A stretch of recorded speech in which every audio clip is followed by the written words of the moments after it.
ಪ್ರಧಾನಮಂತ್ರಿ ಅವ್ರು ಹೇಳ್ತಾರೆ, ಮಹಾರಾಜ್ರೆ, ಗಂಡಿನ ತಂದೆ ಕೇಳಿದ್ರು ಇಷ್ಟು ಬೇಗ ಅವರು ಅಷ್ಟು ಕಾಡನ್ನ ಹೇಗೆ ಖಾಲಿ ಮಾಡ್ತಾರೆ ಅಂತ, ಹೇಗ್ ಕೊಡ್ತಾರಂತ. ಈಗಂತೂ ಕೆಲವೇ ಕಾಡುಗಳು ಖಾಲಿಯಾಗಿವೆ ಅವ್ರು ಹೇಳಿದಾಗೆ. ಮಂತ್ರಿಗಳೇ, ಹೇಳಿ ಮುಂದೆ.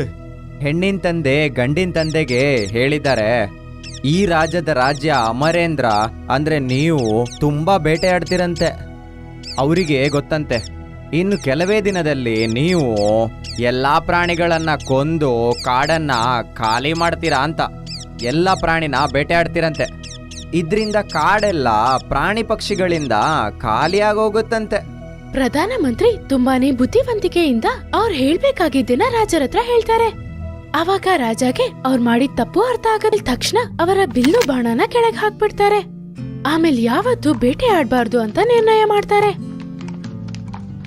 ಮಕ್ಕಳೇ, ಈ ಕಥೆಯಿಂದ ನಿಮ್ಗೇನ್ ಗೊತ್ತಾಯ್ತು?